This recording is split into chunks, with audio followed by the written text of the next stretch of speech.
نحمده ونصلي على رسوله الكريم اما بعد فاعوذ بالله من الشيطان الرجيم بسم الله الرحمن الرحيم رب اشرح لي صدري ويسر لي امري واحلل عقدة من لساني يفقهوا قولي ربي زدني علما اللهم فقهنا في الدين اللهم اني اسالك علما نافعا ورزقا طيبا وعملا متقبلا اللهم انفعنا بما علمتنا وعلمنا ما ينفعنا وزدنا علما آمین یا رب العالمین۔ السلام علیکم ورحمۃ اللہ وبرکاتہ۔ آیت نمبر 46 سے harms of changing the original content, کیا مطلب ہے اس چیز کا؟ یعنی وہ کلام جو اللہ سبحانہ و تعالیٰ نے اتارا ہے اس کے اندر تحریف کرنا، اس کو پھیر دینا، اس کو بدل دینا، اس کے کیا نقصانات ہوں گے یا یہ کون کیا کرتے تھے اس کے بارے میں پڑھتے ہیں انشاءاللہ۔ ہم پہلے روٹس کے ساتھ دیکھتے ہیں۔ من الذین ہادو، ان لوگوں میں سے جو یہودی بن گئے، ٹھیک ہے، یہ ہادو کیا چیز ہے یہاں پہ دیکھیں، یہودی بننے کی طرف اشارہ ہے، یہ نہیں کہا گیا جو یہودی ہیں، ٹھیک ہے۔ ہادہ یہودو کیا چیز ہوتی ہے؟ لوٹنا، رجوع کرنا، یعنی جو اللہ کی طرف رجوع کر رہا ہو، وہاں سے یہ نام پڑا۔ اب یہ یہودی بن گئے ہیں، یہ ایکچولی یہودی نہیں تھے۔ یحرفون الکلمہ، وہ تبدیل کر دیتے ہیں، تحریف کر دیتے ہیں، ٹھیک ہے۔ ہا، را اور فا اس کا روٹ ہے تحریف کرنا کسی چیز کی، اور تحریف جو ہے وہ تینوں طرح سے ہو سکتی ہے، بدلنا۔ جیسے آپ کے سامنے کوئی ورڈ لکھا ہوا ہے تو یا تو آپ اس ورڈ کو فزیکلی چینج کریں گے، یعنی اس کے اندر اسپیلنگ مسٹیک کر سکتے ہیں، کچھ اور ایڈ کر سکتے ہیں، جیسے ہم نے پڑھا تھا کہ وہ ہتتن کو ہتتن بنا دیا کرتے تھے، ٹھیک ہے۔ یہ تحریف کی ایک فارم ہے۔ دوسری فارم کیا ہوتی ہے؟ معنوی تحریف کرنا، یعنی آپ کے سامنے سینٹنس یا جملہ یا قرآن کی آیت ایز اٹ از لکھی ہوئی ہے، آپ نے ویسے ہی پڑھ دی، اس کے اندر آپ نے لفظی چینج نہیں کیا، لیکن جب آپ اس کو سمجھ رہے ہیں یا سمجھا رہے ہیں اس وقت میں آپ کیا کر رہے ہیں؟ بات کو کچھ سے کچھ بنا دیتے ہیں، آگے اور پیچھے والی بات کو جوڑ کے، یا جہاں سٹاپ ہونا چاہیے تھا اس کی جگہ، جیسے آپ انگلش میں بھی دیکھیں گے نا کہ کہیں اگر آپ سینٹینس چل رہا ہو اور آپ کاما یا فل سٹاپ آگے ادھر کا ادھر کر دیں تو پورا سینٹینس چینج ہو جاتا ہے۔ اسی طرح یہ تحریف ہوتی تھی، تفسیر کو بدل دینا، جو اس کے معنی مفہوم ہے اس کو کچھ کا کچھ بنا دینا، صرف اس لیے کہ ان کی منمانے مطلب نکل سکے۔ تیسری طرح کی تحریف ہوتی ہے کہ جس میں یہ دونوں ہی پائی جاتے ہیں، یعنی لفظ بھی بدل دیا اور اس کا معنی بھی بدل دیا۔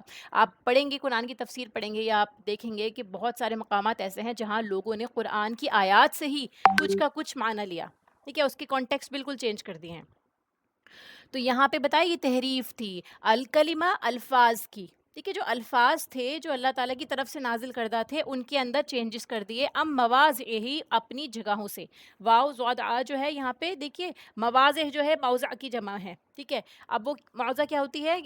مقام کے لیے استعمال ہوتا ہے، وضع بنانے کے لیے، رکھنے کے لیے ہے، تو یہ کیا چیز ہوتی ہے؟ اس میں ظرف ہے، یعنی کوئی پلیس، کوئی مقام، کوئی جگہ جو اس کی اوریجنل جگہ تھی اس سے آپ نے چینج کر دیا۔ وَيَقُولُونَ، اور وہ کہتے ہیں، سمعنا، سنا ہم نے، یعنی ہم نے سن لیا، وَعَصَيْنَا، لیکن نافرمانی کی ہم نے، ٹھیک ہے۔ عصیان کیا ہوتا ہے؟ نافرمانی کرنا، ٹھیک ہے، گناہوں کی طرف اشارہ ہے، نافرمانی کی طرف اشارہ ہے۔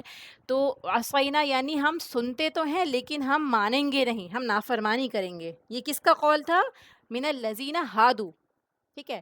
وسمع، اور سنو تم، الٹا وہ کیا کہتے ہیں رسول اللہ صلی اللہ علیہ وسلم سے کہ آپ سنیے، ٹھیک ہے، تم سنو ہماری بات، غیر مسمعین، کہ نہ تم سنوائے جاؤ، ٹھیک ہے۔ مسمع مطلب جس کو سنوایا جا رہا ہو، ٹھیک ہے، یہ مفعول ہے۔ تو یہ بتایا کہ تم سنو لیکن نہ تم سنوائے جاؤ، یعنی کوئی تمہاری بات نہ سنے۔ وراعنا، اور رائنا کہتے ہیں، ٹھیک ہے۔ رائنا ہم پڑھ چکے ہیں سورہ بقرہ میں بھی کہ یہ ایک طرح سے انسلٹنگ کلمہ تھا ان کی طرف سے۔ رائنا کہنا، ہمارا گڈریا، ایکچولی جو تھا رائنا جو لفظ تھا یعنی تھا ہماری طرف نظر کیجیے، یعنی ہمیں دیکھیے، ہماری بات سنیے، لیکن وہ بھی انہوں نے چینج کر دیا۔ لیم بِأَلْسِنَتِهِمْ، موڑتے ہوئے، لین لام واو یا اس کا روٹ ہے، سر یا زبان کو موڑنا، خم دینا، ٹھیک ہے، یعنی کسی چیز کو آپ ٹرن کر دیتے ہیں، موڑ دیتے ہیں تو کیا ہوتا ہے؟ وہ صحیح سے جیسے ادا ہوتی ہے ویسے نہیں ادا ہوتی، یعنی آپ سیدھے جاتے جاتے اگر مڑ جائیں تو آپ نے اپنا راستہ چینج کر لیا، آپ نے خم دے دیا، ٹھیک ہے۔ تو یہ کیا ہوتا ہے؟ یہ لین اس کے لیے استعمال ہوتا ہے کہ آپ نے اپنی زبان کو موڑ دیا اور جو الفاظ تھے ان کو کچھ کا کچھ بنا دیا کہ سننے والے نے کچھ اور سمجھا، ٹھیک ہے۔ بِأَلْسِنَتِهِمْ، اپنی زبانوں کو، السینہ لسان کی جمع ہے، وَطَعْنًا فِي الدِّينِ، اور عیب لگانے کے لیے دین میں، دین میں کس طرح سے ایب لگائے جاتے ہیں؟ دین میں تانے دینے کے لیے اسپیشلی.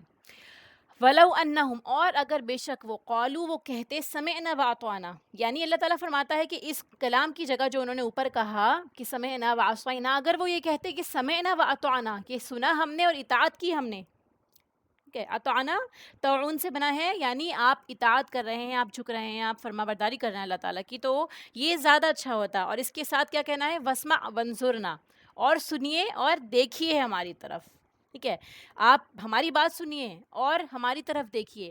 یہ انسان کب کہتا ہے؟ جب انسان اپنے آپ کی طرف مخاطب کرنا چاہتا ہے، یا پھر جیسے ہم بات کرتے کرتے سمجھ نہ پائے، ہم کسی سے کہتے ہیں کہ ایکسکیوز می پلیز ریپیٹ، دوبارہ بتا دیجئے، ٹھیک ہے، ہمیں سمجھ میں نہیں آیا، تو آپ اس وقت میں یہ کلمہ استعمال کرتے ہیں. تو اللہ تعالیٰ نے کہا کہ آپ ونظرنا کہیے، کیونکہ اس میں نظرہ کا میننگ چھپا ہے، یعنی یہ بالکل کلیئر ورڈ ہے، اس میں دو میننگ کی باتیں نہیں ہو رہی. جو اوپر تھی جس میں رائنا کا لفظ ہو رہا تھا، اس میں زبان چینج کرنے کے نتیجے میں کیا تھا کہ ورڈز جو تھے وہ چینج ہو جاتے تھے، کچھ کا کچھ بن جاتا تھا. لیکن انظرنا جو ہے وہ بالکل کلیئر ہے.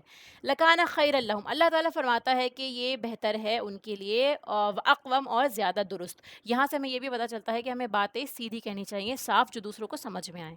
ٹھیک ہے، ولیکن لعنہم اللہ، اور لیکن لعنت کی ان پر اللہ تعالیٰ نے. لعنت کیا چیز ہوتی ہے؟ لام عین اور نون اس کا روٹ ہے اللہ کی رحمت سے دوری، نحوست. تو اللہ تعالیٰ فرماتا ہے کہ دیکھیے صرف ایک کلام کی وجہ سے، آپ کے کچھ ورڈز کی وجہ سے آپ اللہ کی لعنت کے بھی مستحق ہو سکتے ہیں. اسی لیے بہت سوچ سمجھ کے بولنا چاہیے ہمیں، خاص کر کے جب اللہ کے کلام کے بارے میں بات ہو رہی ہے، کوئی آپ کو قرآن یا حدیث بتا رہا ہو، اس وقت میں بہت سوچ سمجھ کے بات کریں. ٹھیک ہے، بکفرہم، ان کے کفر کی وجہ سے. اور یہ کفر کیا تھا؟ کہ وہ کلمات کو چینج کر رہے ہیں. فلا یؤمنون، نہیں وہ ایمان لاتے مگر الا قلیلا، بہت تھوڑا. ٹھیک ہے، یعنی وہ ایمان نہیں لاتے لیکن بہت تھوڑا، اس کے اوپر یقین نہیں رکھتے لیکن کچھ، یا پھر بہت کم لوگ ایمان لاتے ہیں ان میں سے. پھر آگے آیت آتا ہے یا ایھا الذین اوتوا الکتاب، اے لوگو جو دیے گئے ہو کتاب، یعنی اہل کتاب سے کہا جا رہا ہے، آمنو ایمان لاؤ، بما نزلنا، اس پر جو نازل کیا ہم نے، مصدقاً تصدیق کرنے والا. یعنی کس کے بارے میں بات ہو رہی ہے؟ یہ آیات بھی کافی بار ریپیٹ ہو چکی ہیں، اس کا کانٹیکس ہم سمجھ جائیں گے کہ ہم کہا جا رہا ہے اہل کتاب سے کہ آپ ایمان لائیے جو نازل کی ہم نے، جو تصدیق کرنے والی ہے آپ کی کتابوں کی، جو قرآن ہے. یعنی قرآن کے اندر آپ کی کتابوں کی بھی تصدیق ہے، اس کے اوپر ایمان لائیے. اور ساتھ میں یہ بھی دیکھیے تمہارے پاس جو ہے لما معاکم، اس کی جو تمہارے پاس ہے اس کے بارے میں بھی کہا جا رہا ہے کہ اپنی کتابوں پہ بھی ایمان لاؤ، یعنی اس میں جو اللہ تعالیٰ نے تمہیں کہا ہے وہ بھی کرو. چینجز کیوں کرتے ہو؟ جو اللہ تعالیٰ کے احکامات تمہارے پاس اوریجنل موجود تھے ویسے کہ ویسے اپناؤ. من قبل ان نطمسا، اس سے پہلے کہ، یعنی اللہ کی بات مان لو اس سے پہلے کہ نطمسا. نطمسا کیا چیز ہے؟ تو میم سین اس کا روٹ ہے، اس کا معنی ہوتا ہے کسی چیز کا نام و نشان مٹا دینا یا بگاڑ دینا. ٹھیک ہے، جیسے کہ آپ اس طرح سمجھیے کہ جو آپ کا فیس آگے کی طرف ہے وہ پیچھے کی طرف ہو جائے، یعنی جو آپ کا چہرہ ہے، حلیہ ہے اس کو پوری طرح چینج کر دینا، اس کو بگاڑ دینا، اس کی اوریجنل فارم کو ہی چینج کر دینا. ٹھیک ہے، تو یہاں پہ بتایا کہ اس سے پہلے کہ ہم مٹاتے وجوہن، تمہارے چہروں کو، یہ جو تمہارے چہرے ہیں، تمہارے فیس جو ہے، غرور کی جو علامت ہوتی ہے چہرہ انسان کا، اسی کو بگاڑ دیا جائے، ڈائریکٹ اسی پہ اٹیک کیا جائے، اس کو عذاب اس طرح دیا جائے. فَنَرُدُّهَا عَلَىٰ أَدْبَارِهَا، فَنَرُدَّهَا عَلَىٰ أَدْبَارِهَا، یعنی اگر آپ اللہ کی بات نہیں مانتے ہیں تو یہ بھی ایک عذاب کی دھمکی آپ کے پاس آ گئی ہے کہ یہ جو آپ کا چہرہ ہے جس پہ آپ اتنا غرور کرتے ہیں، جس کے زبان آپ غلط طریقے سے استعمال کر رہے ہیں، کہ وہ آپ کا چہرہ ہی پھیر دے، آگے کا چہرہ آپ کا پیچھے کر دے. ٹھیک ہے، یہ عذاب دیکھیں یہاں پہ خود ہی مینشن ہے کہ ہم پھیر دیں گے تمہارے چہرے کو پشتوں کے اوپر. ادبار جو ہے دبر سے بنا ہے، یعنی بیک سائڈ، تمہارے چہرے پیٹھوں کی طرف چلے جائیں گے. او نلعنہم، یا ہم لعنت کریں ان پر، کما لعننا، جیسا کہ لعنت کی ہم نے. عذاب کی دوسری فارم کیا ہے؟ اصحاب السبت، سبت والوں پہ بہت ڈیٹیل میں پڑھایا گیا تھا. ٹھیک ہے، اصحاب السبت یعنی جنہوں نے ہفتے والے دن میں اللہ تعالیٰ کی نافرمانی کی تھی، ان کی طرح تمہیں عذاب لا دیا جائے. اور وہ کیا تھا؟ ان کو کس طرح اصحاب سبت پہ عذاب آیا تھا آپ سب کو معلوم ہے، میں پھر ریپیٹ کر دیتی ہوں ایک بار، کہ ان کو بندر اور خنزیر بنا دیا گیا تھا، کیونکہ انہوں نے اللہ تعالیٰ کی آیات کو سمجھنے کے بجائے اس میں منمانی مطلب نکالے، تعویلات نکالے اور اپنے حساب سے ان کو چینج کیا. وکان امر اللہ مفعولا، اور اللہ تعالیٰ کے اوپر ہے یہ چیز، اور اللہ تعالیٰ یہ کر کے رہے گا. یعنی یہ جو حکم ہے اللہ تعالیٰ اس کو پورا کر سکتا ہے، تمہیں بچنا ہے تو بچ جاؤ. ان اللہ، بے شک اللہ تعالیٰ، لا یغفر ان یشرک بہ، اللہ تعالیٰ نہیں بخشے گا. غفرہ کیا چیز ہوتی ہے؟ ڈھانپنا، کور کر دینا. ٹھیک ہے، یعنی جو آپ کے گناہ ہیں ان کو اللہ تعالیٰ ڈھانپ دیتا ہے تو وہ آپ کی گناہوں کی بخشش ہوتی ہے. اور عفون جو ہوتا ہے اس کو مٹا دینا، کمپلیٹلی اریز کر دینا. یہ اس میں بیسک ڈفرینس ہے. این یشرکا، کہ شرک کیا جائے بھی اس کے ساتھ، اللہ تعالیٰ اس کو نہیں بخشتا. ویغفر ما دون ذالک، اور وہ بخش دے گا جس کو اس کے علاوہ وہ چاہے گا. ٹھیک ہے، لمن یشاء، جس کے لیے وہ چاہے گا. یعنی اگر آپ شرک کرتے ہیں تو اسی حالت میں اگر آپ فوت ہو گئے تو اللہ تعالیٰ آپ کو نہیں بخشے گا. اس کے علاوہ کوئی بھی جو آپ چھوٹے گناہ کر رہے ہیں ان کے لیے اللہ چاہے تو بخش دے، چاہے تو آپ کو پکڑ لے. لمن یشاء، جس کے لیے وہ چاہے گا. اب یہاں پہ بھی یہ کلیئر ہے کہ ہماری یا کسی اور کی مرضی نہیں چلے گی، اللہ کی مرضی چلے گی. وَمَن یشرک باللہ، اور جو کوئی شرک کرے گا اللہ کے ساتھ، فقد افطرا اسمًا عظیما، اس نے گھڑ لیا گناہ بہت بڑا.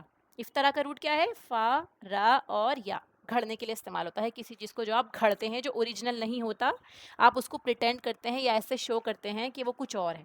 تو آپ نے کیا کیا؟ سچ بات کو بدل کے اس کو گھڑ لیا، اللہ کی طرف منسوب کر دیا اس شرک کو.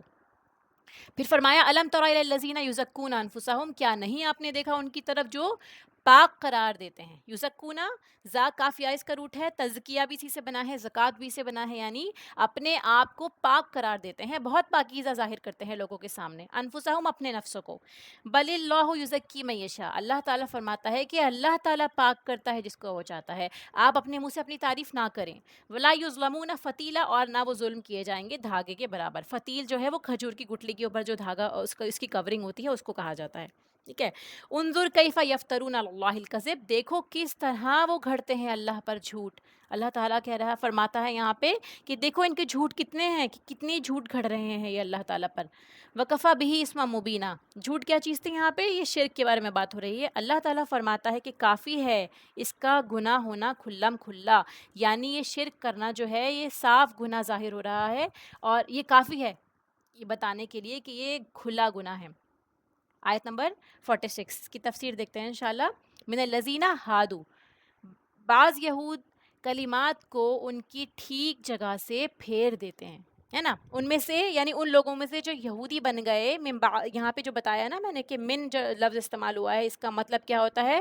من کا مطلب ہوتا ہے some of them, not all of them. ٹھیک ہے، یعنی کچھ حصہ، کچھ لوگ. یہ نہیں فرمایا کہ وہ یہودی ہیں، کیونکہ ابتداءً تو وہ مسلمان ہی تھے. ہم سب جانتے ہیں کہ جو بنی اسرائیل تھے وہ مسلمان تھے. اللہ تعالیٰ نے میکسیمم انبیاء انہی میں سے اتارے، تو وہ مسلمان تھے، وہ یہودی نہیں تھے. جس طرح ہر امت اصل میں مسلمان ہوتی ہے، وہ بھی مسلمان ہی تھے، لیکن انہوں نے اپنے آپ کو ایک من گھڑت دین اسٹیبلش کر کے اور اپنے نبی کو اوپر مان کے باقی انبیاء کو جھٹلا کے، عیسیٰ علیہ السلام اور رسول اللہ صلی اللہ علیہ وسلم کی نبوت کا انکار کر کے خود کو یہودی بنا لیا. اللہ تعالیٰ فرماتا ہے کہ یہ کیا کرتے ہیں؟ کلام میں تحریف کر دیتے ہیں اس کی اصل جگہ سے، یعنی بات کو اس کے اصل کانٹیکسٹ سے پھیر دیتے ہیں، کچھ کا کچھ کر دیتے ہیں. آپ سے کوئی قرآن کی تلاوت کوئی آیت بتائے اور آپ کو اس کا دوسرا مطلب پتا ہو، ٹھیک ہے، لیکن وہ بولتا ہے کہ میں نے تو اس کو اس طرح سمجھا، اس طرح پڑھا، اور وہ بات بالکل اپوزٹ میننگ دیتی ہے، تو پھر آپ قرآن کو کیسے سمجھیں گے؟ دیکھیں قرآن کی یہ خاصیت ہے کہ یہ گمراہ بھی کرتا ہے لوگوں کو اور یہ ہدایت بھی دیتا ہے. تو آپ کو کیسے پتہ چلے گا کہ آپ بات صحیح سمجھ رہے ہیں یا نہیں؟ اس کے لیے ہمارے پاس دلیل موجود ہے کہ قرآن کو قرآن کے ذریعے ہی سمجھیے. یعنی قرآن کی آیات میں ہی آپ دیکھیں گے، آگے آیات میں آتا ہوگا جو اسی چیز کو ایکسپلین کر رہا ہوگا. بہت ساری چیزیں ہیں جو قرآن میں اللہ تعالیٰ نے مزید آگے سیم چیز ریپیٹ کر کے یا اس کو ڈیٹیل میں بتا کے ایکسپلین کر دیا ہے، یا پھر سنت رسول میں وہ چیز موجود ہے. ہم اس کو اس طرح سمجھیں گے. ہمیں اگر سمجھنا ہے تو اللہ سے دعا کر کے کہ اللہ تعالیٰ اس آیت کا اصل مقصد ہمیں سمجھا، اور پھر ہم رجوع کریں گے قرآن اور سنت کی طرف. پھر وہ فرماتا ہے کہ وہ کہتے ہیں کہ ہم نے سنا. ٹھیک ہے، یعنی سمعنا، ہم سنتے ہیں. اور یہ سننا کیا چیز ہوتی ہے؟ دیکھیے سننا یعنی آپ کانوں سے بھی سنتے ہیں، ٹھیک ہے، آپ کچھ بات جو ہوتی ہے جو دل سے سننا چاہتے ہیں. پھر اس کے بعد وہ کہتے ہیں کہ ہم نے سنا لیکن ہم اس کی اطاعت نہیں کریں گے. اب یہ کہتے ہیں، وہ کس سے کہتے ہیں؟ کہ ہو سکتا ہے وہ اپنے آپ سے کہہ رہے ہوں، ہو سکتا ہے وہ اپنے آس پاس والے لوگوں سے کہہ رہے ہوں، اپنے دوستوں سے کہہ رہے ہوں، یا پھر اپنے عمل سے کہہ رہے ہوں. سمعنا و عصینا، ضروری نہیں ہے کہ ہم یہ بولیں کہ اللہ تعالیٰ ہم نے سن لیا لیکن ہم آپ کے کلام کو نہیں مانیں گے. ہے نا. کس طرح سے انسان انکار کر سکتا ہے اللہ کے کلام کو؟ عمل نہ کر کے اس کے اوپر اپنی منمانی زندگی گزار کے. ہم بھی عملی طور پہ اللہ تعالیٰ سے یہ کہہ رہے ہوتے ہیں نعوذ باللہ کہ اللہ تعالیٰ ہم نے سن لیا لیکن ہم نہیں مانیں گے, ہم اپنی کریں گے. ٹھیک ہے. اور کیا کہتے ہیں رسول اللہ صلی اللہ علیہ وسلم سے؟ سنو. اے نبی صلی اللہ علیہ وسلم ڈائریکٹ یہ کہتے ہیں کہ سنیے, لسن, نہ سنوائے جاؤ. نہ سنوائے جاؤ کیا ہوتی ہے؟ یہ چیز بد دعا کے لیے استعمال ہوتی ہے کہ خدا تم کو بہرا کر دے, تمہیں نہ سنوائے. ٹھیک ہے, تیری بات مقبول نہ ہو. اور یہ چیز جو ہے یہ اونچا کہتے تھے اور اندر سے ہی بد دعا ہوتی تھی. یعنی کہ تم اس قابل ہی نہیں ہو کہ تمہاری کوئی بات سنی جائے. اپنی بھڑاس نکال رہے رسول اللہ صلی اللہ علیہ وسلم پہ. اور اس کے علاوہ کیا کہتے ہیں؟ دیکھیے رائنا کہتے تھے کہ رائنا کو رائنا, زبان موڑ کر, خم دے کر ایسی باتیں بنا دیتے تھے جو دین میں عیب نکالنے کے لیے ہوتی تھی. دین میں تانے دینا, اپنی زبان کو موڑ کے دین میں تانے دینا. تانے دینا کیا ہوتا ہے؟ نبی پاک صلی اللہ علیہ وسلم پر تانے دینا, ایکچولی دین پر تانے دینا ہے. کیونکہ آپ دین لے کر آئے, آپ اپنی مرضی سے کچھ نہیں کہتے. تو اگر آپ صلی اللہ علیہ وسلم کو تانے دیے جا رہے ہیں, ان کو بد دعا کے کلمات کہے جا رہے ہیں, اس کا مطلب یہ ہے کہ آپ دین کے اوپر تانہ کشی کر رہے ہیں. ٹھیک ہے. پھر اللہ تعالیٰ فرماتا ہے کہ اگر وہ کہتے سنا ہم نے اور اطاعت کی ہم نے, اور سنو اور نظر کرو ہماری طرف, تو یہ ان کے لیے بہتر ہوتا دنیا کی زندگی میں بھی اور آخرت میں بھی. اور یہ زیادہ درست ہے, یہ چیز زیادہ بہتر ہے تاکہ ان کو فائدہ پہنچے اس کا. ادروائز کیا ہوگا؟ الٹیمیٹلی اللہ کی لعنت ہوگی ان کے کفر کی وجہ سے. اور کفر کیا چیز ہے یہاں پہ؟ ان کا الفاظ کو بدل دینا. پھر اللہ تعالیٰ فرماتا ہے آیت کے اختتام میں کہ بہت تھوڑے لوگ ان پہ ایمان لاتے ہیں. یعنی بہت تھوڑے لوگ, بہت کم لوگ تھے ان میں سے ایمان لانے والے. آپ صلی اللہ علیہ وسلم کی لائف میں 10 لوگ ہی تھے ان یہود میں سے جو ایمان لائے تھے. ٹھیک ہے. اور اس کے علاوہ دوسرا معنی کیا ہوتا ہے کہ بہت تھوڑا وہ ایمان لاتے ہیں. یعنی جو مطلوبہ ایمان ہوتا ہے وہ نہیں لاتے, ایک سرٹن لیول تک مانتے ہیں, جہاں تک وہ ایکسیپٹیبل ہوتا ہے, ان کے لیے آسان ہوتا ہے فالو کرنا, اتنا کر لیتے ہیں. پھر جو شخص الفاظ کے معنی بدل دیتا ہے, اس کی تعویلیں کر دیتا ہے, آؤٹ آف کانٹیکس لے آتا ہے, تو یہ چیز بھی غلط ہے. اس آیت سے ہم نے یہ بھی سیکھا. اور جس پر دلیل نہ ہو, محض اپنے خیالات اور سوچوں کی بنا پر آپ آیات کی تعویل کر رہے ہیں, اس چیز سے بچنا چاہیے. یہ بہت خراب چیز ہے. اور ایک اور بات ہم نے یہاں سے سیکھی, سمعنا وعصانا, کہ ہمیں پتہ ہے لیکن ہم کریں گے نہیں. It is also very dangerous. جیسے انگلش میں کہتے ہیں نا کہ ہو کیئرس, آئی آلریڈی نو آل دس, کہ مجھے کیا پرواہ ہے, مجھے معلوم ہے, مجھے مت بتاؤ آپ. اگزامپل کے طور پہ سمجھیے, ہم اپنی لائف سے کیسے ریلیٹ کر سکتے ہیں کہ کوئی آپ سے کہتا ہے کہ نماز پڑھو, ہے نا, نماز کا وقت جا رہا ہے, تم کیوں ٹائم ضائع کر رہے ہو. پھر آپ کا جواب کیا رہتا ہے کہ جی میں نے سن لیا, آپ اپنا کام کرو. ٹھیک ہے, میں خود کر لوں گی, آپ جاؤ اپنا کام کرو. آپ نے کیا کیا؟ آپ نے عمل سے کہہ دیا کہ دیکھو ہمیں تمہاری بات نہیں ماننی. تو یہ اپنا رویہ دیکھنے کی ضرورت ہے ہمیں کہ کہیں ہم ایسا تو نہیں کہہ رہے, کوئی ہمیں بتانے کی کوشش کر رہا ہے, یا ہم کلام پڑھ رہے ہیں اللہ کا, یا کوئی ہمیں بتا رہا ہے, پھر بھی ہم کیا کہہ رہے ہیں کہ ہم آج کے دور میں اس میں عمل نہیں کر سکتے, ہمارے بس کے لیے نہیں ہے, یہ دوسرے لوگوں کے لیے ہے, یا یہ صحابہ کے لیے تھا, ہمارے لیے نہیں ہے, ہمارے لیے پاسبل ہی نہیں ہے, یہ بہت مشکل ہے. یہ ساری چیزیں وسوسے ہیں, کیونکہ اللہ کا کلام سب سے زیادہ ماڈرن ہے, آخرت تک کے لیے, تمام انسانوں کے لیے آیا ہے. اس بات کو گارڈ باندھ لیں. اسی لیے ایسے الفاظ بھی نہ کہیں کہ آپ سے توفیق ہی چھن جائے عمل کرنے کی. اللہ نے جو کچھ نازل کیا ہے وہ سب کچھ ہو سکتا ہے. اللہ نے بندوں کے اوپر ایسی کوئی چیز نہیں اتاری کہ جو وہ کر نہ سکے. اور اسی دنیا میں ایسے بہت سارے لوگ آپ کو دکھیں گے, موجود ہیں وہ لوگ جو یہ سب کام کر رہے ہیں. آپ کے آس پاس کتنے ہی لوگ ہوں گے جو وہ عمل کر رہے ہوں گے, ایسی عبادات کر رہے ہوں گے جو آپ نہیں کر رہے لیکن وہ کر رہے ہیں. ٹھیک ہے. تو کام کرنے کے لیے پہلا اسٹیپ کیا ہے؟ نیت اور ارادہ کرنا کہ نہیں میں کروں گی, میں ثابت کروں گی, میں کر کے ہی چھوڑوں گی. پھر اس کے بعد جو یہاں پہ ایک بات اور ہے ڈرانے والی, وہ یہ کیا آپ کو کہا گیا اسمع. ٹھیک ہے, سنو, تکبر کا الفاظ ہے. ٹھیک ہے, لسن ٹو می. یہ بڑا انسان یوزولی چھوٹے سے کہتا ہے. ٹھیک ہے, اور ہم اپنے بڑوں کو ایسے کلمات نہیں کہتے. اس سے کیا پتہ چلتا ہے کہ دل میں یہود کے ایسا تکبر تھا کہ وہ امیوں کو جاہل سمجھتے تھے. آپ کو پتہ ہے رسول اللہ صلی اللہ علیہ وسلم امی تھے, اور یہ جو اہل کتاب تھے یہ اپنے آپ کو کیا سمجھتے تھے کہ ہم کتاب والے ہیں, ہم علم والے ہیں, تو ہم سب سے بڑے ہیں. تو یہ تکبر ان کے صرف اس لفظ سے پتہ چل رہا ہے, اسمع. سنو، اور باقی سب کو ان پڑھ جاہل سمجھنا، اہمیت ہی نہ دینا۔ آج کے دور میں اس کو ہم اپنے آپ سے کیسے ریلیٹ کر سکتے ہیں کہ جو ہم سے کم پڑھا لکھا ہے، یا ہم دیکھتے ہیں باہر جاتے ہیں ڈیلنگس کرتے ہیں، کسی شاپ پہ جا رہے ہیں یا کچھ لینے جا رہے ہیں، پھل سبزیاں خریدنے جا رہے ہیں، کوئی رکشہ پلر ہے، کسی سے بھی ہمارا کیا معاملہ رہتا ہے، ہم اپنے آپ کو بہت زیادہ پڑھا لکھا سمجھتے ہیں اس کے سامنے، اور اسے دیہاتی سمجھتے ہیں، ان پڑھ سمجھتے ہیں۔ تو کیسے بات کرتے ہیں، ہمارا رویہ کیسا ہوتا ہے، ہماری ٹون کیسے ہوتی ہے، اس چیز کا ہمیں دھیان رکھنا بہت ضروری ہے، ٹھیک ہے؟ کیونکہ یہ مسلمان کا طریقہ نہیں ہے۔ اگر کوئی شخص پڑھے لکھے ہونے کے ذوم میں آ کر دوسرے کی تحقیر کرتا ہے، اس کو جاہل اور گمراہ سمجھتا ہے، یا پھر اس کو کافر سمجھتا ہے، بے دین سمجھتا ہے، جو ہم فالو کر رہے ہیں یہی ٹھیک ہے، باقی سب لوگ غلط ہیں، تو یہ مسلمان کا طریقہ نہیں ہے، یہ کسی اور قوم کی مشابہت ہے، جیسے آپ کو یہاں سے سمجھ میں آیا، اور جس کی مشابہت کرے گا وہ اسی کے ساتھ اٹھایا جائے گا۔ تو یہاں سے ہم نے اپنے لیے سبق سیکھا کہ بعض لوگ کسی دوسرے کی بڑائی قبول ہی نہیں کرتے، خواہ آپ ان سے عمر میں بڑے ہوں، چھوٹے ہوں، مرتبے میں بڑے ہوں، ہو سکتا ہے آپ کے چھوٹے آپ سے اچھی بات کر رہے ہوں، ٹھیک ہے، لیکن آپ کیا سوچتے ہیں کہ نہیں، ان کو ہم سے زیادہ نہیں پتا ہو سکتا، تو اس چیز سے ہمیں بچنا چاہیے۔ خیر کی بات آپ کو جہاں سے ملے وہاں سے آپ کو اس کو سیکھ لینا چاہیے۔ پھر دین میں طعنہ دینا، یہ بھی ایک امپورٹنٹ لیسن ہے اس آیت کا، کہ دین میں طعنہ دینا کیا ہوتا ہے، کہ اگر کوئی حجاب کر رہا ہے یا دین کو فالو کرنے کی کوشش کر رہا ہے، حلال رزق کمانے کی کوشش کر رہا ہے، تو ہم اس کا مذاق اڑائیں، عیب لگائیں، اس کو آر دلائیں کہ تمہارا کیا بنے گا، تمہارے بچوں کا کیا بنے گا اگر تم اس طرح چلو گے، ٹھیک ہے، تم حجاب کرو گی تو تم سوسائٹی میں کیسے اٹھو گے بیٹھو گی، تمہارے رشتے کیسے آئیں گے، یہ ساری باتیں دین میں طعنے دینے کے مترادف ہیں، اور یہ کفر کی باتیں ہیں، ٹھیک ہے، یہ جو ہمارے منہ سے نکل رہی ہے، دین کا مذاق بنانا، لوگوں کے لیے مشکل کر دینا دین کو فالو کرنا، یہ دین کا مذاق ہے، یہ پیغمبر کا مذاق ہے، یہ طعنے دینے کے مترادف ہے۔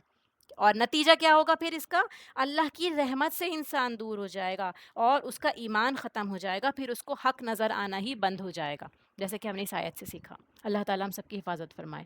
یا ایھا الذین اوتوا الکتاب آمنوا بما نزلنا مصدقا لما معکم، کہ اے لوگوں جو کتاب دیے گئے ہو، اوت الکتاب کے اندر دیکھیے کہ یوزولی تو یہاں پہ ہم جانتے ہیں کہ اہل کتاب کے بارے میں بات ہو رہی ہے، لیکن اہل کتاب مسلمان بھی ہیں، اس لیے اس کو ہمیں اپنے لیے بھی سمجھنا چاہیے کہ جو کتاب دیے گئے ہو، ایمان لے آؤ، یہ کھلی دعوت ہے سب کے لیے، کہ جو اپنے آپ کو مسلمان بھی کہتے ہیں یا پھر جو اہل کتاب ہیں، کہ آپ ایمان لائیے اس پر جو ہم نے نازل کی ہے آپ پر، یعنی قرآن کے اوپر، اور قرآن کے اوپر ایمان لانا کیا ہے، صرف یہ کہنا کہ ہاں قرآن اللہ کی کتاب ہے، ہم قرآن سے بہت محبت کرتے ہیں، اس کو چومنا، اس کو عزت دینا، بس اتنا کافی نہیں ہے۔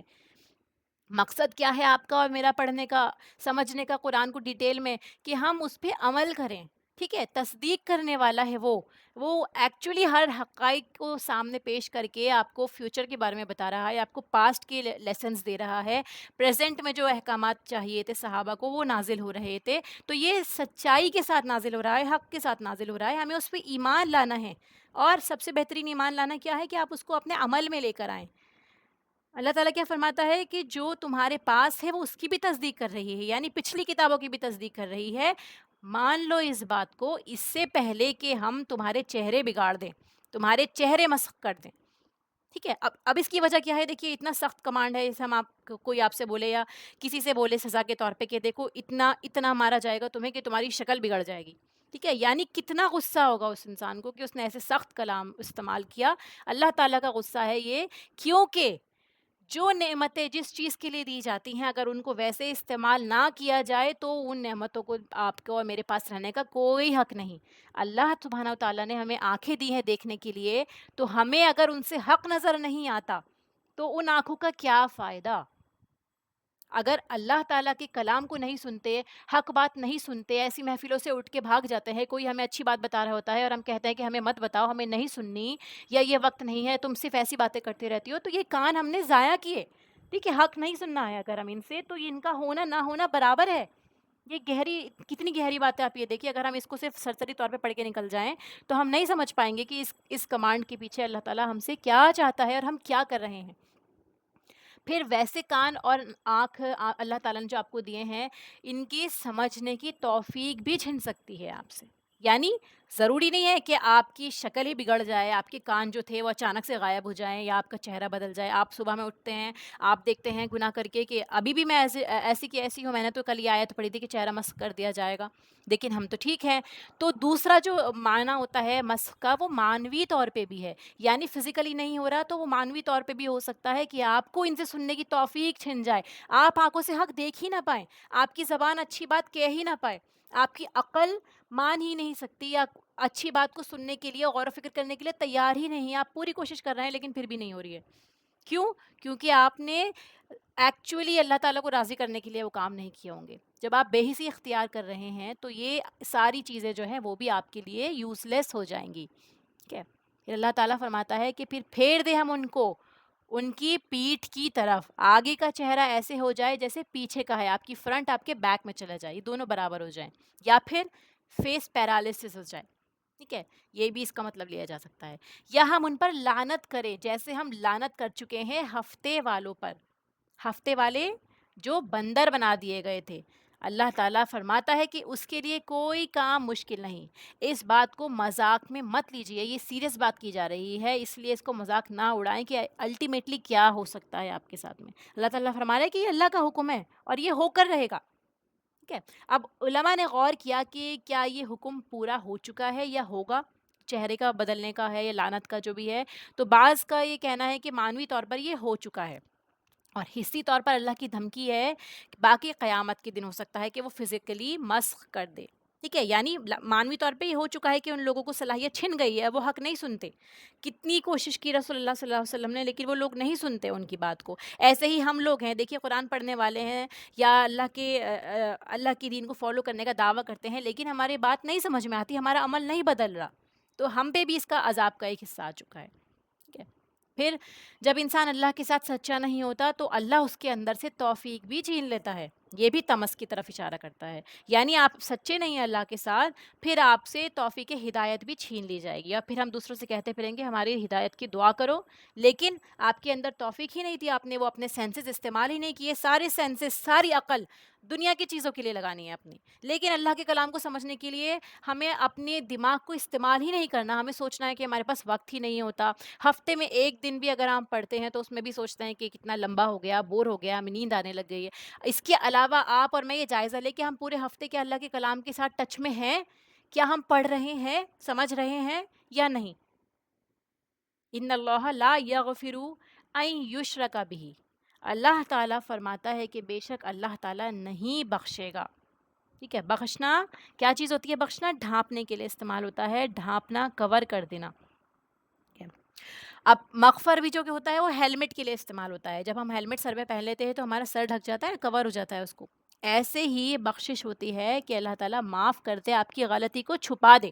ہو سکتا ہے وہ دنیا والوں سے چھپ جائے لیکن آخرت میں سامنے آ جائے. ہو سکتا ہے کہ اللہ تعالیٰ آخرت میں بھی اسے چھپا دے. لیکن دیکھیں چھپانے کا کیا مطلب ہے؟ چیز وہاں پر ہے، آپ نے کوئی چیز چھپائی ہے لیکن آپ تو جانتے ہیں نا کہ وہ اندر موجود ہے.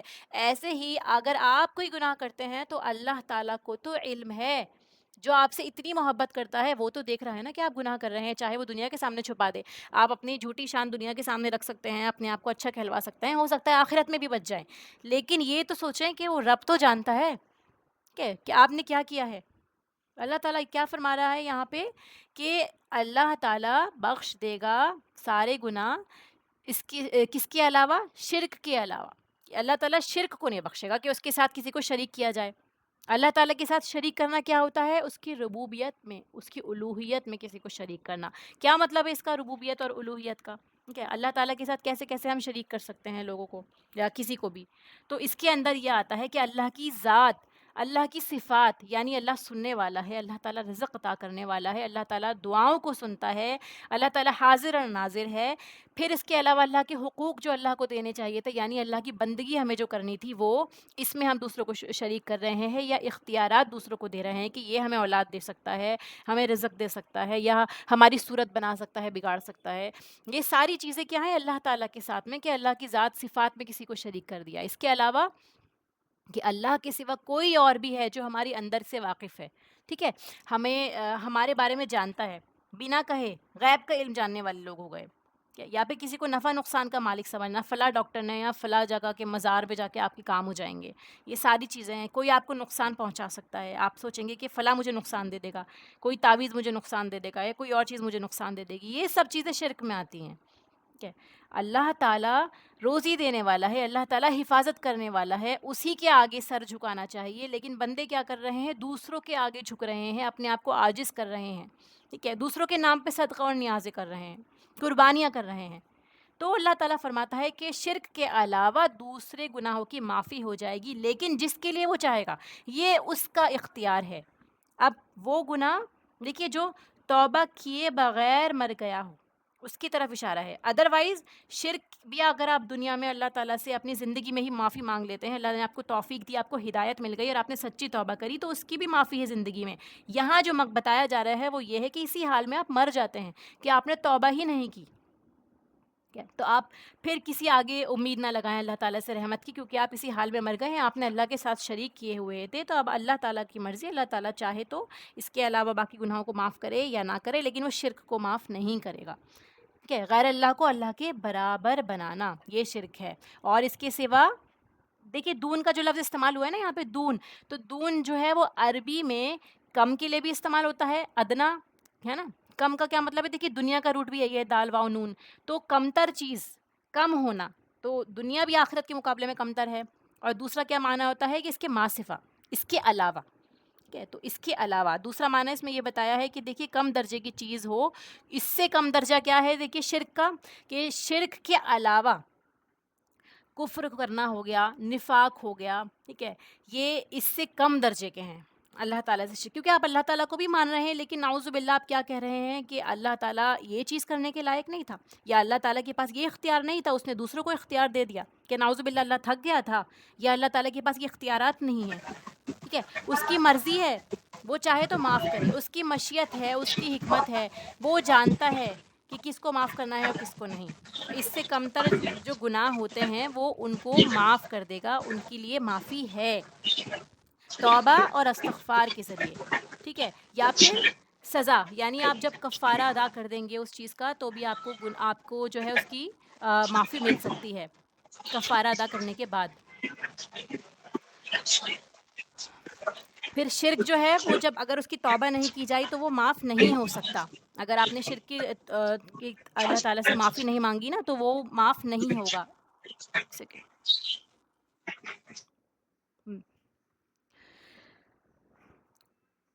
سورہ نساء کی آیت ہے آپ کے سامنے، آیت نمبر 116، اور یہاں سورہ مائدہ کی آیت ہے آپ کے سامنے آ چکی ہے 72.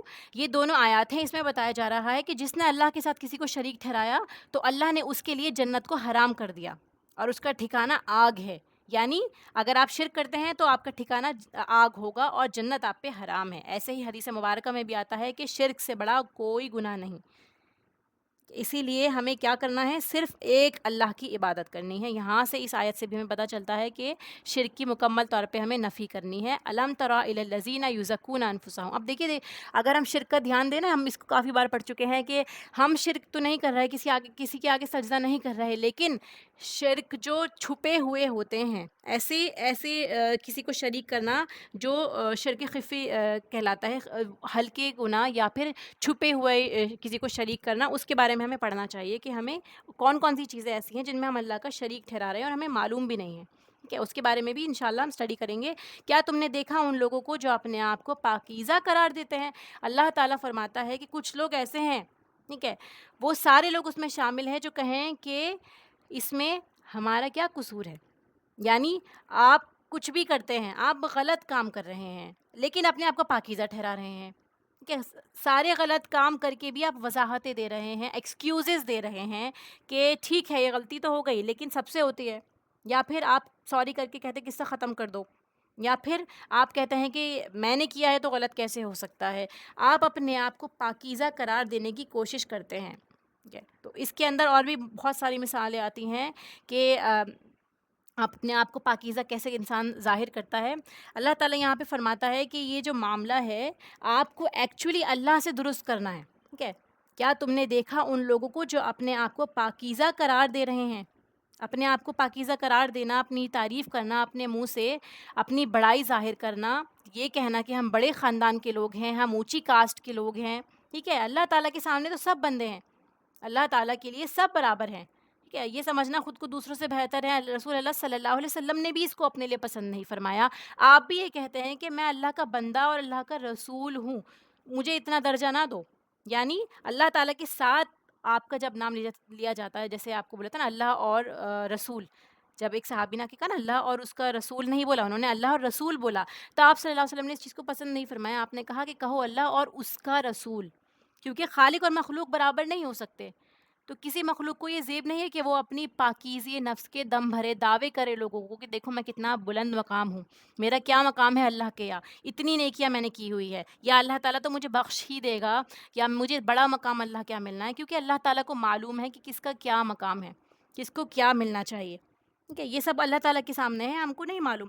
ہمیں کیا کرنا ہے کہ ہمیں اپنا معاملہ اللہ سے درست کرنا ہے، بندوں کے سامنے ہمیں وضاحتیں پیش نہیں کرنی۔ فار ایگزامپل اگر ہم سے کوئی غلط کام ہو جاتا ہے یا کوئی مسٹیک ہو گئی یا کچھ بھی ایسی چیز، تو ہم اپنے آپ کو ڈیفینڈ کرنے لگتے ہیں۔ اگر ہم اس کو اس طرح سمجھیں، غلطی ہو جاتی ہے تو ہم کیا کرتے ہیں، اس کو ایکسیپٹ نہیں کرتے کہ ہم اس سے ہو گئی، بلکہ وہ ڈیفینڈ کرنے لگ جاتے ہیں، وضاحتیں دینے لگ جاتے ہیں کہ یہ وجہ ہے۔ یہ ایک پسندیدہ عادت نہیں ہے۔ اگر آپ سے غلطی ہوئی آپ اس کو ایکسیپٹ کر سکتے ہیں، آپ یہ ظاہر کرنے کی کوشش کیوں کرتے ہیں کہ مجھ سے غلطی ہو ہی نہیں سکتی؟ اپنی صفائیاں دینا، ایکسپلینیشن کرنا۔ کوئی آپ کے بارے میں غلط فہمی کا شکار ہو گیا ہے تو آپ کیا کریں گے، اسے چھوڑیں گے ہی نہیں، کسی بھی طرح ثابت کرنے کی کوشش کریں گے کہ نہیں، جو تم سمجھتے ہو ایسے میں نہیں ہوں، ٹھیک ہے؟ میں تو فلاں فلاں طریقے کے انسان ہوں، یہ تم سے غلط کہا، یہ کس نے کہا مجھے بتاؤ۔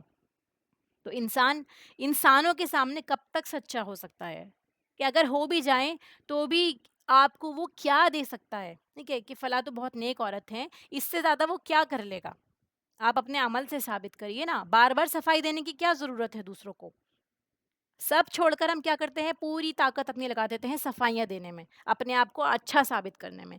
ایسے ہی یہود کی عادت تھی، کیا کرتے تھے وہ لوگ؟ وہ یہ کہتے تھے کہ دیکھو ہم اللہ کے چہیتے ہیں، اللہ کے پیارے ہیں، جنت میں ہم جا ہی نہیں سکتے سوائے کچھ دنوں کے، یا ہم اللہ کے بیٹے ہیں، نعوذ باللہ۔ اپنے آپ کو اتنا زیادہ انہوں نے اونچا بنا رکھا تھا۔ تو بعض نیکیوں کے چرچے جو ہم کرتے ہیں لوگوں کو امپریس کرنے کے لیے، اپنا رعب جھاڑنے کے لیے، اپنے آپ کو بڑی چیز ظاہر کرنے کے لیے، تو اللہ کی نظر میں ہم کو بڑا بننا ہے۔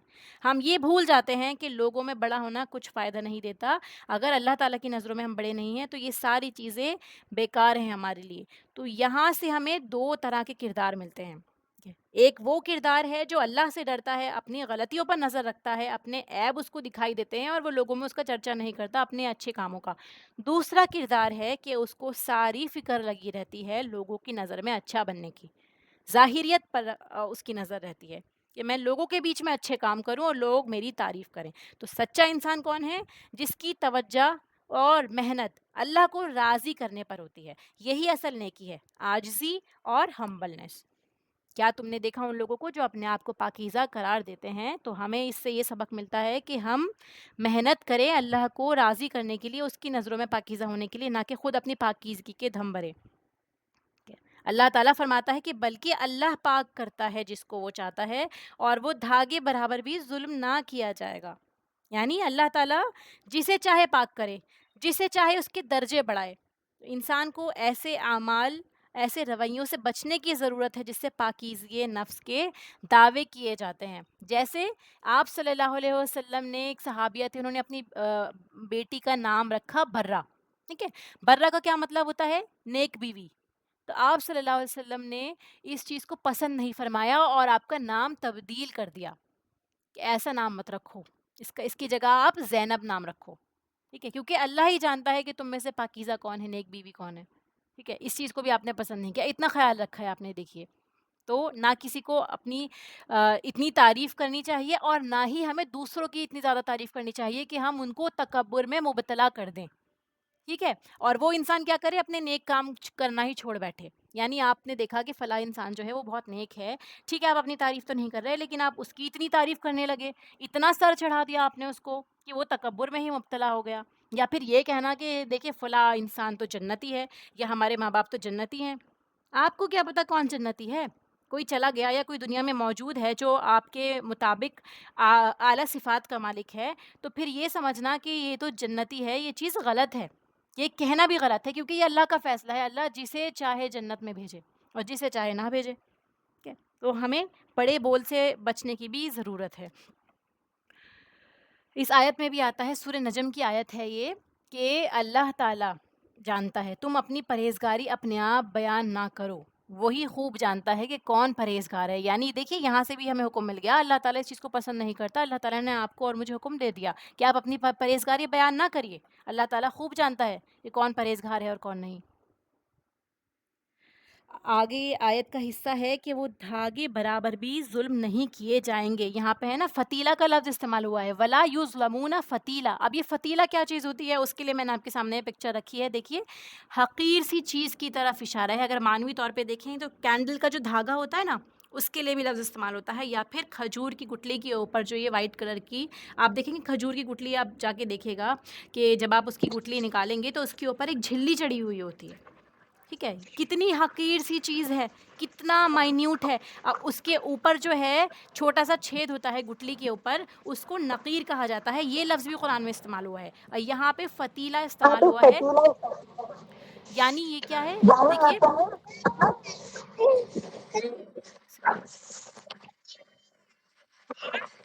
مائک اپنے میوٹ کر دیجئے پلیز.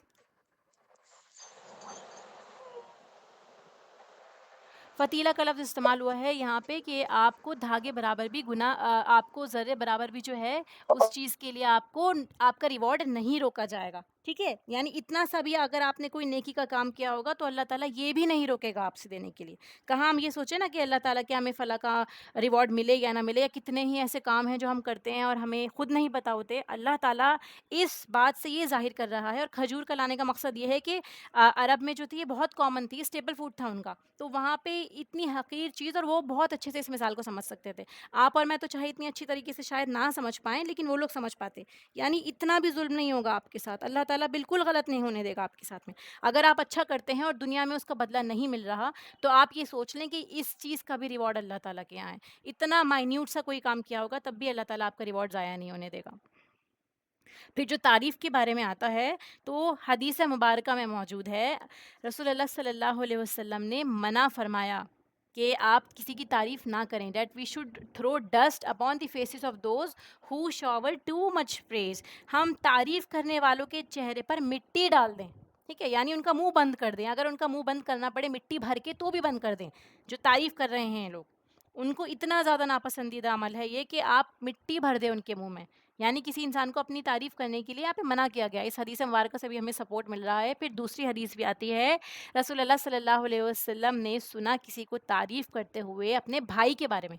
ٹھیک ہے، یعنی کوئی صحابی دوسرے کی تعریف کر رہے تھے تو آپ نے کیا کہا کہ افسوس ہے تجھ پر، تو نے اپنے ساتھی کی گردن کاٹ دی یا اس کی پیٹھ کاٹ دی. ٹھیک ہے، تو کیا مطلب ہے اس چیز کا، کہ تم میں سے کوئی کسی کی تعریف اتنی زیادہ نہ کرے کہ سامنے والا تکبر میں مبتلا ہو جائے اور اپنے آپ کو بڑی چیز سمجھنے لگے. آپ کسی کو تکبر کا سبب بنیں گے، کیونکہ ہم جانتے ہیں نا تکبر ہی وجہ تھی شیطان کو ابلیس بنانے میں. ٹھیک ہے، کیونکہ وہ عبادت گزار تھا تو وہ شیطان بنا ہی کیوں، کیونکہ اس کے اندر تکبر آیا تھا. اسی لیے اس چیز کو منع کیا گیا ہے کہ آپ کسی کی تعریف کر رہے ہیں تو ایکچولی آپ اس کا نقصان کر رہے ہیں. ٹھیک ہے، آپ فرماتے ہیں کہ تم میں سے کسی کو تعریف کرنی ہو تو اس طرح کہے کہ میں اس طرح گمان کرتا ہوں. ٹھیک ہے، کیونکہ اللہ پر ہے کسی کا تزکیہ بیان کرنا. اللہ تعالیٰ ہے کہ وہ کسی کا تزکیہ کرتا ہے یا پھر کسی کی پاکیزگی بیان کرتا ہے، یہ اللہ پر ہے. آپ کو یہ کہنا چاہیے کہ میرے گمان میں ایسا ہے، یعنی مجھے ایسا لگتا ہے کہ فلاں شخص بہت نیک ہے یا وہ جنت میں جائے گا. اگر کچھ بھی ایسی بات آپ کو کہنی ہے تعریف کے لیے تو اس میں یہ ضرور ایڈ کریں کہ میں ایسا گمان کرتا ہوں. اس چیز کا ہمیں حکم ملتا ہے. پھر اس کے بعد یہ ہے کہ do not exaggerate in praising me. رسول اللہ صلی اللہ علیہ وسلم اپنے بارے میں بھی منع فرما رہے ہیں کہ مجھے بھی اتنا زیادہ پریز مت کرو، میری بھی اتنی زیادہ تعریف مت کرو. کیوں؟ کیونکہ کرسچنز نے، عیسائیوں نے بھی اتنی تعریف کر کر کے اپنے نبی کو کہاں سے کہاں پہنچا دیا. ٹھیک ہے، یعنی ان کو خدائی کا مقام دے دیا. آپ کیا فرماتے ہیں کہ میں ایک بندہ ہوں اور میں اللہ کا بندہ بن کے ہی پکارا جانا چاہتا ہوں. یعنی آپ رسول اللہ کہیے. ٹھیک ہے، آپ اتنا زیادہ تعریف نہ کیجئے. انہوں نے اپنے لیے بھی اس چیز کو پسند نہیں کیا، کیونکہ آپ کہیں سے کہیں پہنچا دیتے ہیں دوسرے کو. ساری تعریف کس کے لیے ہے؟ صرف اللہ کے لیے. لاسٹ آیت ہے انظر کیف یفترون علی اللہ الکذب کفا بہ اسما مبینا، دیکھو کس طرح گھڑتے ہیں اللہ پر جھوٹ. توجہ دلانے کے لیے کہا گیا ہے. دیکھیے توجہ آپ کی اور میری دلائی جا رہی ہے کہ دیکھو، ٹھیک ہے، نظروں سے دیکھو یا بصیرت سے دیکھو، یعنی سوچو، غور و فکر کرو کہ کس طرح اللہ تعالیٰ پہ جھوٹ گھڑا جا رہا ہے. اللہ تعالیٰ پہ جھوٹ گھڑنا کیا چیز ہوتی ہے؟ یعنی اللہ کے ساتھ کسی اور کو شریک ٹھہرانا. یہ کتنا بڑا جھوٹ ہے کہ اللہ تعالیٰ نے فلاں کو اختیارات دے رکھے ہیں، یا فلاں چاہے گا تو ہماری سفارش کر کے ہمیں جنت میں لے جائے گا، ہم اس کا پلو پکڑ لیں گے، وہ اللہ تعالیٰ کو منوا لے گا. کہ یہ اللہ کے ساتھ شرک کرنا سب سے بڑا جھوٹ ہے، اور شرک کیا ہے؟ سب سے بڑا ظلم بھی ہے. کہ تو جھوٹ گھڑنے میں اور کیا ہوگا؟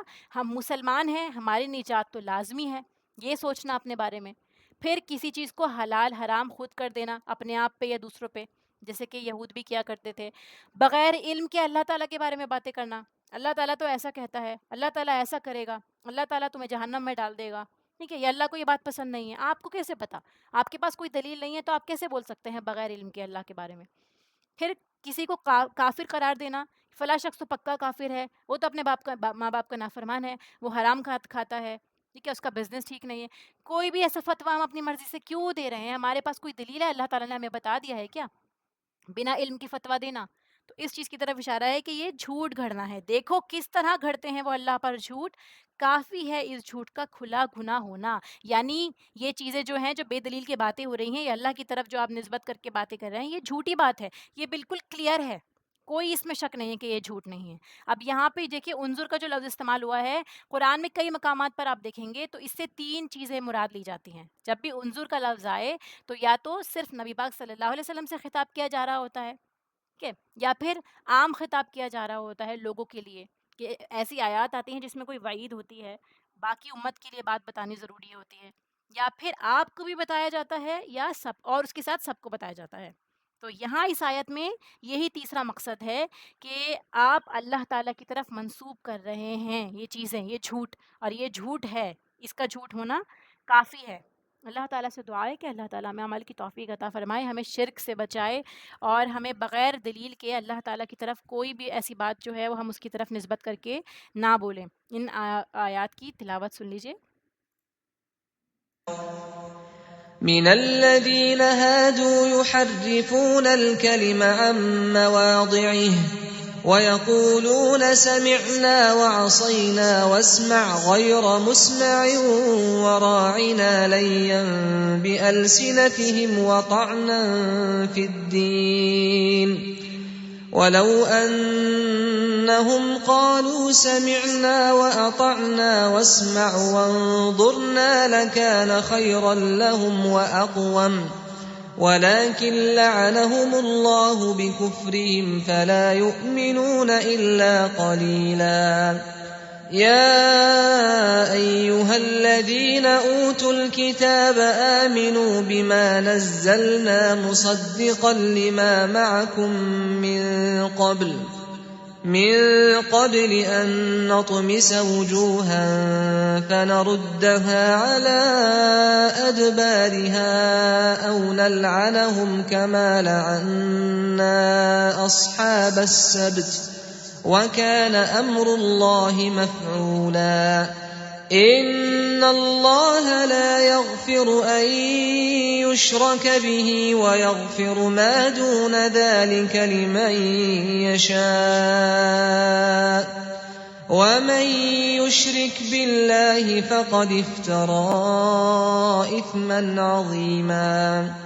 ألم تر إلى الذين يزكون أنفسهم بل الله يزكي من يشاء ولا يظلمون فتيلا.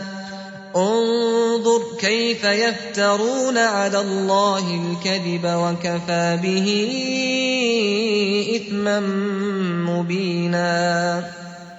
وآخر دعوانا الحمد لله رب العالمين. سبحانك اللهم وبحمدك نشهد أن لا إله إلا أنت نستغفرك ونتوب إليك. السلام علیکم ورحمۃ اللہ وبرکاتہ.